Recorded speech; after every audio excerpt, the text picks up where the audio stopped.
Before I converted to Islam, I was just a normal girl in high school. I wasn't part of the popular crowd.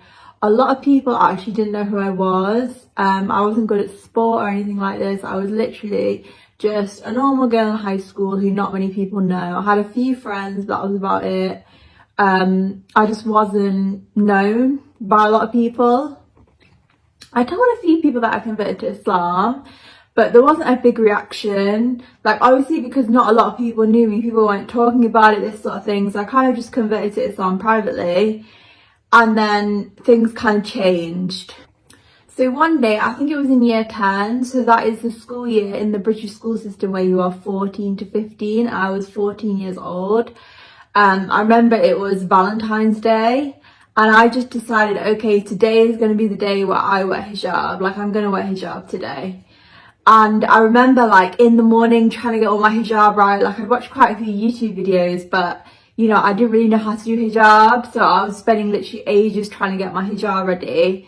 And then I went to school, and the first thing I had in school was form time. And there wasn't a big reaction in form time. There was one girl who I told I was Muslim to, and she kind of said, oh, you know, you forgot to take your headscarf off, you used to take your headscarf off. And I was just a bit like, no, I'm wearing hijab now. And it was really awkward, but, you know, nothing happened in that form time. And then after that, the whole year I had maths class. I have actually talked about this in my other videos, so I'm not going to go into massive detail about it. But literally, I walked into maths class and the whole year went out in the corridor and just started laughing. I remember this one guy was like, who is that girl, like, why she got her headscarf on? And this guy was like, oh, she's in my class, she's such a weirdo. And the teachers were really struggling to kind of control the kids and get them back to class because they were just all laughing so much about me wearing a headscarf. Like, they just found it hilarious. And this kind of leads to my first point about what to expect, or what happened to me when I converted to Islam in high school. And that is, be prepared for Islamophobia. So I feel like as white people in the UK, we are quite privileged in that we don't tend to experience prejudice as a white person. We don't tend to experience discrimination. We don't tend to experience like religious bias bullying. Whereas when you convert to Islam, like, you start to experience Islamophobia, and that is a very hard thing to experience. Like, you're going to be asked a lot of passive aggressive questions like, aren't you hot in that? Is your mum a terrorist? Are you a terrorist? These sorts of things. And these are actually questions that I was actually asked by people, you know, actually, why do Muslims kill people? And kind of people will constantly bring up your religion in conversation. Like, it's not in a nice way as well. Like, they'll ask you questions, but they'll be kind of with a negative turn. So just prepare for the fact that you are going to experience Islamophobia. You know, I had my hijab pulled off twice. I had people call the police saying that I was a terrorist. Like, as a white person, we just don't experience that sort of thing. And when you start experiencing Islamophobia as someone who puts hijab on in high school, it's going to be really difficult because you've never experienced that before. And it definitely will make you have respect for the Muslims who have probably been experiencing sort of similar things for their whole life. And obviously this is going to depend on the school that you're in. So I was in a predominantly white school in Manchester. And I do think there were quite a lot of prejudiced attitudes at that school. It was quite an Islamophobic school. So if you're in a school where there's more Muslims or there's less kind of Islamophobia within the school, your experience will be different. This is my experience, and I think even in most schools where it's kind of predominantly white, you will experience some form of Islamophobia, even if it's not to the extent that I did.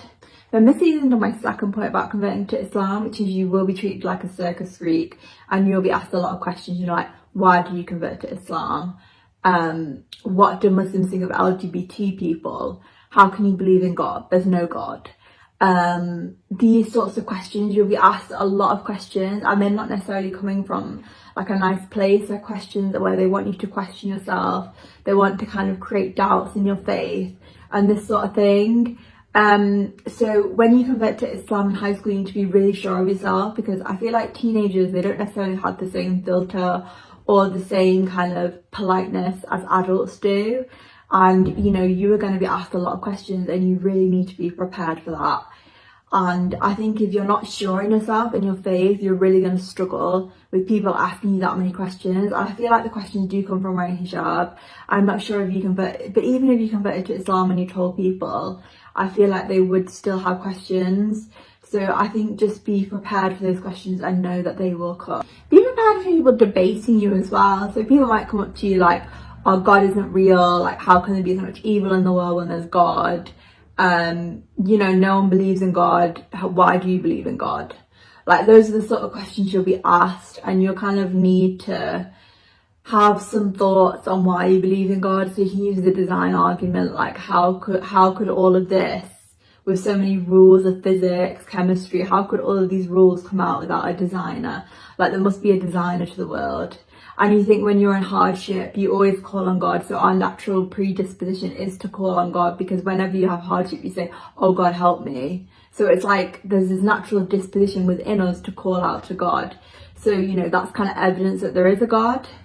But yeah, people are going to be expecting you to justify your existence as a white Muslim over and over again. Like it's just going to be, for me, it was constant, like having to justify myself, who I was, sorry, the video just cut off then, who I was and what I believed in. And I definitely want to say again, you need to be sure of yourself to deal with those sort of constant people constantly trying to put doubt in your mind. Like you need to be sure of yourself, sure in your Islam, so study your Islam and, you know, really get solid in faith and just be solid in your faith, because you are going to get a lot of questions. Then the next thing that might happen if you convert to Islam in high school is expect people to mock you. So there's quite a lot of bullying in high school, and there's quite a lot of like nastiness. And I think when you convert to Islam, you're really opening yourself up to that nastiness. So when I converted to Islam, one thing I did is I used to pray in like the assembly hall, because there was nowhere else to pray. So I asked like, I need to pray at lunchtimes, and the school were like, okay, that's fine, like we'll give you somewhere to pray. So they gave me like the assembly hall, and there was a classroom that looked down the assembly hall, so it was completely private apart from this one classroom which kind of looked down the assembly hall. I remember when I was praying, these were actually Muslim guys, or at least they were Pakistani guys, and they used to come down when I was praying, kind of copy the actions and kind of mock me. So, you know, there are going to be some mocking. I remember this was Muslim guys as well, or Pakistani guys. They used to come up to me and say, like some form of mocking chat line, which is about Islam, like, are you a terrorist because you're a bomb, I think it was. But you're going to be mocked a lot, and it's not necessarily going to come from the non-Muslims, it might come from the Muslims as well, or the Pakistanis, or, you know, people of Muslim backgrounds. So just be prepared that you will be mocked, and you know that's just going to have to be something that you're going to have to work through to, you know, keep in Islam and stuff. You're just going to have to work through the mocking and this sort of thing.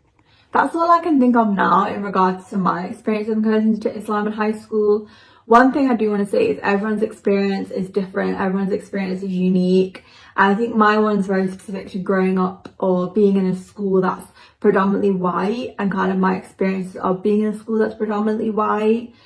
So yeah, I hope it was helpful. If you have converted to Islam in high school and you're maybe thinking of wearing hijab, or if you're you know, thinking of converting to Islam in high school, I do hope it's been helpful to you.